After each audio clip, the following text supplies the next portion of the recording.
오늘부터 새벽기도 시간에 우리 마태복음의 말씀을 함께 살펴보겠습니다. 마태복음서는 예수님의 제자인 사도 마태, 세리 마태가 기록한 책입니다. 이것이 교회가 전통적으로 받아왔던 입장이고요. 세리의 직업으로 볼 때 세리가 이 돈 계산에 밝은 사람이라고 한다면 마태의 성격은 아마도 굉장히 정확하고 치밀한 사람이었을 것이라고 짐작할 수 있습니다. 그래서 그런지 마태가 기록한 이 마태복음은 전체적으로 매우 잘 짜여져 있는 그러한 구조로 기록되어 있습니다. 그래서 마태복음을 읽을 때에는 본문과 관련되어 있는 인접 문맥과 전체 구조를 염두에서 읽으면 보다 더 큰 은혜를 발견할 수 있는 그러한 책입니다. 특별히 우리가 이 마태복음을 읽을 때 가장 먼저 생각해야 할 점은요, 마태복음의 1차적인 독자는 유대인들이라는 점입니다. 그래서 마태복음은 사복음서 중 유대적인 성격이 가장 짙은 그러한 책입니다. 그 단적인 예로 마가와 누가복음에 사용되었던 하나님 나라라는 표현은요, 유대인들에게 친숙한 표현인 하늘나라, 곧 천국이라는 표현으로 기록된 것을 우리가 잘 알고 있습니다. 특별히 하늘에 계신 우리 아버지 혹은 너희 아버지, 이런 표현은요, 그 당시 유대인들의 랍비 문학에서 매우 흔한 표현이었는데, 이러한 표현을 마가복음에서는 한 번 딱 쓰고 있고요, 누가복음에서는 전혀 사용하지 않는 데 비해서 이 마태복음에서는 무려 20번에 걸쳐서 이 표현을 사용하고 있는 점을 보면 마태복음의 주된 독자들은 유대인이었을 것이라고 우리가 충분히 짐작해 볼 수가 있습니다. 이뿐 아니라 음식을 먹기 전에 손을 씻는 이 장로들의 전통에 대해서 마가복음서를 읽어보시면 장로들의 전통이 무엇인지에 대한 설명이 붙어 있습니다. 왜냐하면 로마의 이방인들이 장로들의 전통을 모를 수 있기 때문에 설명을 한 거지요. 하지만 마태복음에서는 아무 설명이 기록되어 있지 않습니다. 왜냐하면 이것은 유대인들이 이미 다 알고 있는 사실이기 때문에 굳이 따로 설명할 필요가 없었기 때문인 거죠. 이러한 예들은 이 마태복음의 독자가 주로 유대인들이었을 것이라는 것을 우리에게 알려주는 그러한 대목입니다. 오늘 읽은 마태복음 1장 초반부 역시 유대인들을 세상으로 기록했다는 이 배경을 우리에게 잘 보여주면서 예수 그리스도가 어떤 분인지를 우리에게 분명하게 제시하고 있습니다. 오늘 읽은 본문은 예수님의 족보이죠. 우리가 아프리카의 일부 지역이나 뉴질랜드의 마오리 같은 그러한 문화에 살고 있는, 전통적인 문화에 있는 그런 족속들을 가보면 이 가족사와 족보가 이 개인 정체성에 미치는 큰 영향력을 우리가 알 수가 있는데요, 이들은 아무래도 이 수세기에 걸쳐서 집단으로 살아왔기 때문에 친족이나 부족 안에서 주로 결혼하는 경우가 많았습니다. 그래서 개인의 혈통을 다양한 경로로 추적할 수가 있었습니다.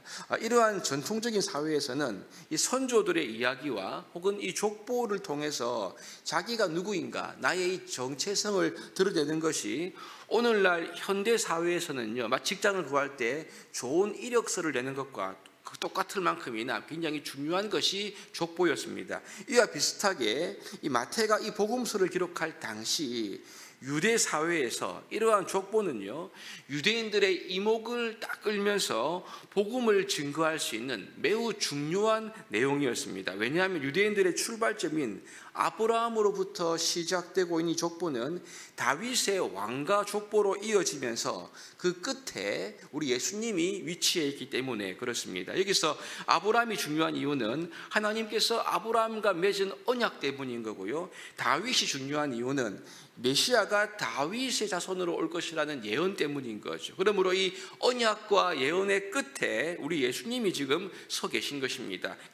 그러므로 예수님은 이 언약과 예언의 성취이시다, 이것을 이 족보가 우리에게 분명히 말씀해주고 있는 거죠.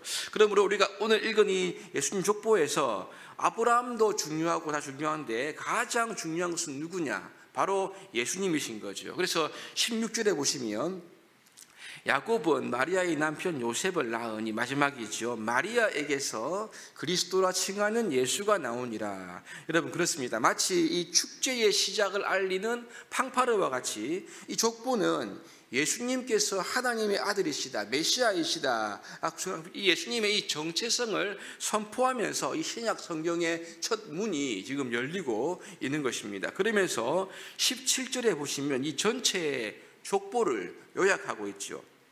중요한데요. 그런즉 모든 대수가 아브라함부터 다윗까지 14대요. 다윗부터 바벨론으로 사로잡혀 갈 때까지 14대요. 바벨론으로 사로잡혀 간 후로부터 그리스도까지 14대더라. 이렇게 기록합니다.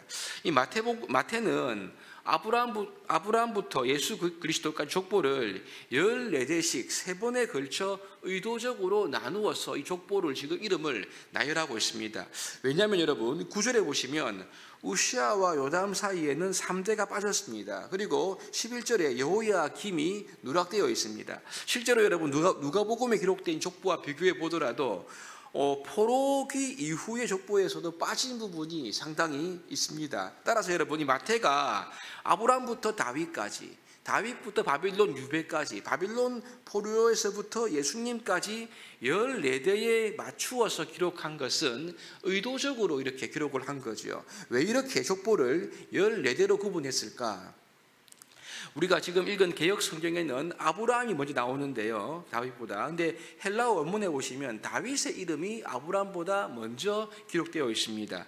여러분, 사실 구약에서 메시아는 다윗의 자손으로 올 것이다라고 예언하고 있지 않습니까? 사실 여러분, 다윗이라는 히브리 알파벳을 숫자로 계산하면 이제 이게 바브 김멜인데요. 이것이 이제 464라고 해서 총 14가 나옵니다. 그러니 14라는 수는 유대인들에게 있어서는요, 다윗을 떠올리는 그러한 숫자이기 때문에 족보를 지금 14대로 구분해서 마태가 의도적으로 기록한 이유는 예수님이 다윗의 자손으로 오신 메시아가 확실하다, 이것을 강조하기 위한 문학적인 표현으로 볼 수가 있는 것입니다. 게다가 오늘 본문 족보에서 매우 특이한 점은요, 여인들에 대한 언급이 기록되어 있지 않습니까? 이들은 대부분 정상적인 결혼에서 벗어나 있는 그러한 여인들이었습니다. 또한 정통적인 유대인들이 아니라는 그러한 특징들이 여인들에게 대부분 있는데요, 마태가 굳이 이런 이방 여인들을 넣어서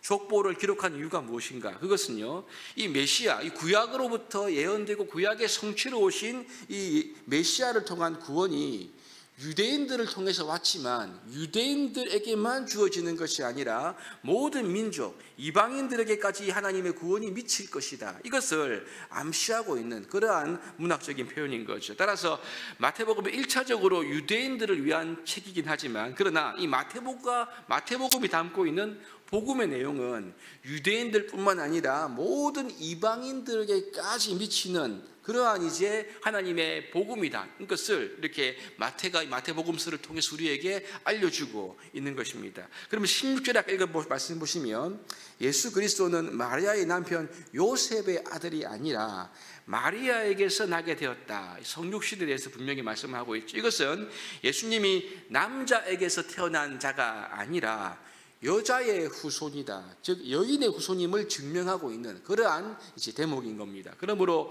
이제 성령으로 잉태되어 동정녀 마리아에게 나신 우리 예수님은요, 창세기 3장 15절에 기록되어 있는 원시복음, 여자의 후손이 뱀의 머리를 상하게 할 것이라는 이 원시복음의 말씀을 성취하는 그러한 역할을 하고 있는 거죠. 이로써 마태는요, 지금 성령의 감동으로 이 마태복음서를 시작하면서 예수님의 족보를 기록하는데요, 아브라함과 다윗의 자손으로 오시는 메시아가, 하나님의 아들 메시아가 확실하고, 나아가 이분은 구약 성경 전체에서 예언한 모든 민족을 향한 복음의 시작이다, 이 부분, 이것을 우리에게 분명히 말씀하고 선포함으로써 이 마태복음을 시작하고 있습니다. 여러분, 그렇습니다. 우리가 믿는 예수님은요, 죄와 타락으로 망가지고 저주받은 심판받은 저와 여러분들, 우리를 구원하시기 위해서 그냥 하늘에서 뚝 떨어지신 그런 분이 아닙니다. 예수님은 철저히 하나님의 말씀이 구약 성경의 예언과 계획대로 오신 메시아이시고 구원자이심을 우리에게 말씀하고 있죠. 하나님의 계획과 의도대로 우리에게 오신 분이라는 것입니다. 그러나 유대인들로부터 시작되었지만 유대인만이 아니라 이제 이방 모든 모든 민족들을 다 하나님의 백성으로 삼으시는 위한 이 위대한 복음의 이야기가 지금 이 신약의 첫 성경인 마태복음에서부터 이렇게 시작되고 있음을 우리에게 알려주는 것이 오늘 족보의 이야기인 것입니다. 그러므로 여러분, 오늘 족보는 구약의 모든 하나님 약속을 압축할 뿐만 아니라 하나님께서 영원 전부터 계획하셨던 아들의 생명, 즉 영생을 모든 사람에게 주시려고 하셨던 그 일이 예수님을 통해서 성취되고 있다는 놀라운 사실을 선포하고 알려주고 있는 그러한 역할을 하고 있는 거죠. 여러분, 이제 이 말씀을 접하는 유대인들은요, 예수님을 메시아로 믿을 것이냐, 아니면 예수님 메시아로 믿지 않고 거부할 것인가, 이 둘 중에 하나의 선택을 해야만 했습니다. 우리는 어떻습니까? 우리는 예수님을 우리가 어려울 때는 믿고 좀 나아지면 그냥 몰라도 되는 그런 분으로 알고 있지는 않습니까? 사실 여러분, 예수님 우리가 그냥 믿어도 되고 안 믿어도 되는 그런 분이 아니라 우리가 반드시 알아야 하는, 반드시 우리가 주와 하나님으로 믿고 따라야 하는 참된 구원자이시며 참된 왕이 우리가 믿고 또 마태가 기록하고 있는 예수님이라는 사실을 우리가 기억해야 합니다.